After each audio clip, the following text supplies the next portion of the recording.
everyone, and thank you for joining us as we celebrate an incredible milestone. Today, we honor not only the 55th anniversary of our firm, but also the remarkable legacy of Alvin Katz, our co-founder, who after 55 years of dedicated service is retiring. Alvin has been a pillar of leadership and vision for shaping this firm and helping it grow to what it is today. As we reflect on the journey and look ahead to the future, we are grateful for the lasting impact he has made. Please join me in welcoming Alvin to share a few words about his legacy and the firm's future. Welcome, Alvin. Hi, Sarah. Thanks for those nice words. I hope I've deserved them over the years. It's been a fun ride. I've enjoyed almost every minute of it. It's been interesting. I've met a lot of interesting people, and it's been an exciting time. People might not think that public accounting can be very exciting, but it can be if you make it that way. Well, let's get right into it then. A couple of questions for you. The first one, what inspired you to co-found this company, and how has your vision evolved over the years? Well, actually, I founded the company. I was in practice for a long time before John Abosh joined me, approximately a month and a half. I had been working for other firms. I had left public accounting for a year. And what I realized is I wanted my own business. And it really, at that time, didn't matter what it was. But when it came down to it, I didn't know how to do anything else. I had been in public accounting for 8 years before I had left it.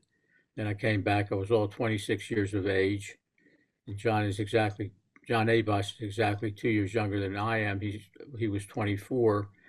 So I initially, in August of 1969, left the company I was working for, where I was actually generating business for them as a salesperson, selling data processing services to accounting firms. So I wasn't practicing accounting anymore.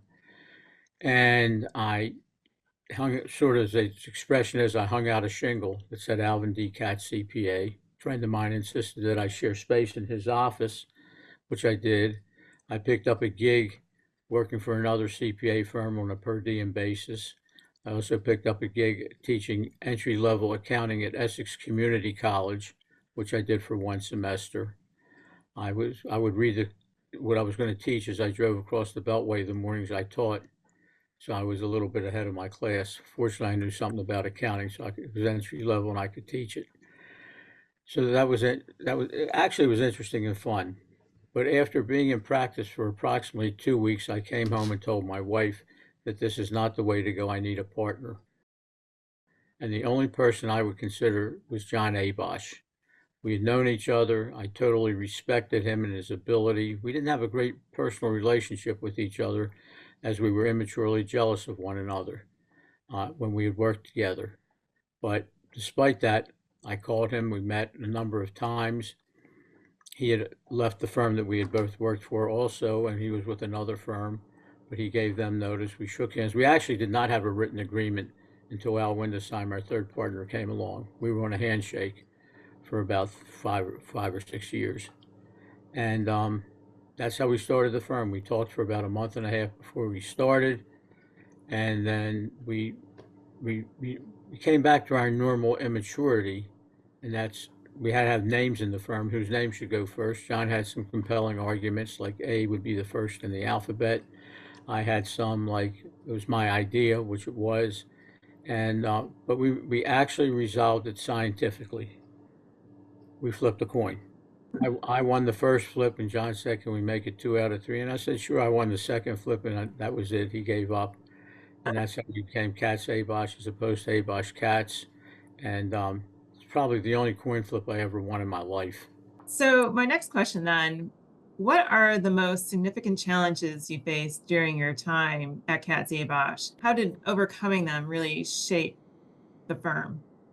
I think the one thing that stands out, and it would be my theme throughout our discussion, the more I thought about it, is treat others the way I would want to be treated. One of the challenges, and it continues to be a challenge today, is technology. You just have to sort of roll with the punches, do what's right for you, not necessarily what's right for the next guy or gal. I've often looked at it this way. I'm no more important at KA than the person who has whatever the lowest job is. We just have different responsibilities.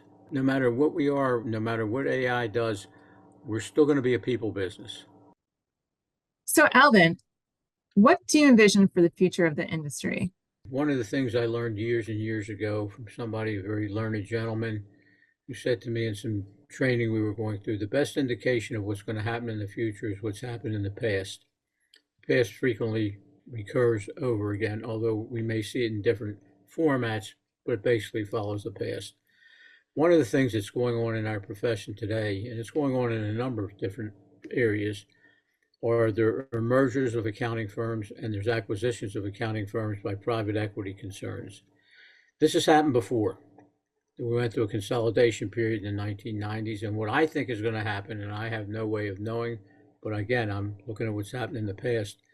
I think these acquisitions and the mergers are going to continue, and they're going to go on for a while. I don't know how many years, and then they're going to start to unmerge. And the accounting firms that have been acquired by private equity firms will break away from them, and they'll go back to practicing accounting as an accounting firm and not part of a private equity firm. I think that's what's going to happen. So it'll be interesting to see how it all plays out. But again, look at the past to determine the future. That's the beauty of the future. We actually don't know exactly what's going to happen.